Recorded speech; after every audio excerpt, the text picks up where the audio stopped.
Good evening, I'm John Yang. Today, a week after life inside Syria was upended as rebels toppled President Bashar al-Assad's regime, there were flickering signs of normalcy. Syrian Christians attended regular Sunday services and schools reopened. Now, as the country's new leaders begin to chart a path forward, the UN envoy to Syria says the lightning offensive should be followed by a quick end to the sanctions the West imposed after Assad crushed the Arab Spring anti-government protests more than a decade ago. Layla Milana Allen is in Aleppo tonight. Layla, you've spent this past week traveling all around Syria. What have you been seeing? What have you been hearing? I have, John. In the last few days, I've essentially followed the path backwards that HTS and the other rebel groups swept down through across Syria. So I started in Damascus, and then I moved up to the cities of Homs and Hama, into the second biggest city in the country, Aleppo, and then today up into what were the rebel-held areas of the country in the northwest. But of course, much of the country is now rebel-held, so they can't be called that anymore.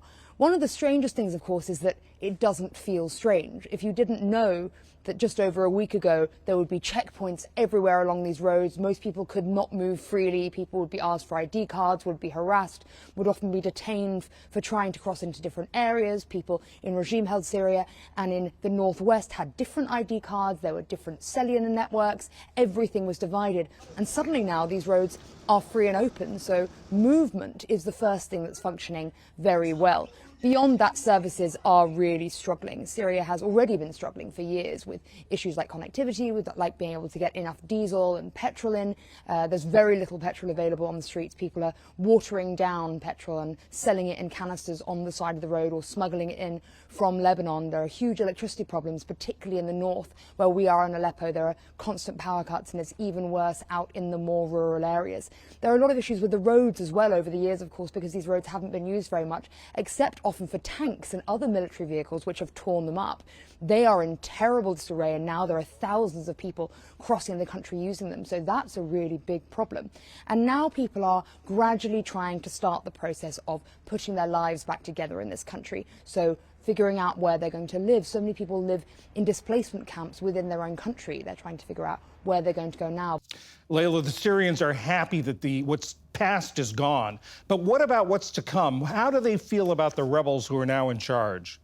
Well, there have been great concerns, of course, that Syria could be trading one oppressive regime for another. Hayat Tahrir al-Sham, which is the group leading the rebels that have now taken over the majority of the country, is a designated terror organization by the West. In 2015, a group called Jabhat al-Nusra that was linked to both al-Qaeda and ISIS turned into Hayat Tahrir al-Sham, and they are an Islamist fundamentalist group. However, in recent years, their leader, Ahmed al-Shara, he has dropped his jihadi name. He's now going by the name of Ahmed al-Shara. He has taken off what many would consider to be traditional jihadi dress and instead dresses in a military style. And he's made great promises that the country will be liberal, and that Hayat Tahrir al-Sham has decided on liberal policies, will not make women veil themselves, will not make people abide by Islamist principles, and most importantly, of course, will respect the many minorities in Syria, many of whom eventually supported Assad during this war because they felt that he would protect them. So now people are looking to see whether that's in fact the truth. Currently, HTS fighters out on the streets, as well as the other rebel groups that are along with them, are being very benign. There are a form of checkpoints. They say they're standing around on the highways for security, but they largely wave cars through without any concern once they've seen who's inside. They're being extremely friendly with people in different cities. They're hugging babies. They're greeting women who are out on the streets. So the mood is very positive. They're certainly being very liberal with the press as well, and allowing the press to go wherever they want and see whatever they want. Of course, right now that's in their interest, because largely what journalists in this country are uncovering is the years of systematic abuse of civilians that the Assad regime carried out, which is what HTS and the rebels want them to see. The question is, in the future, whether this continues. And one of the most pressing issues is that people here want Western countries to recognize this government, this salvation government is what it's called, which was running in Idlib and now has spread to the rest of the country quickly, because otherwise they feel that if they don't lift sanctions, if they don't support this government, perhaps it will turn to a less positive and liberal mood. Now, the people running the country right now Ahmed al-Shara, who is the main commander of HTS and he's the man in charge of the country right now, has assigned Mohamed al-Bashir to run a caretaker government till March 1st, really just to get basic services going, sewage, roads again, get petrol in, get electricity running, get the internet running. Beyond that, though, if HTS decides it isn't going to allow other groups into a new government, that's where the problems may start.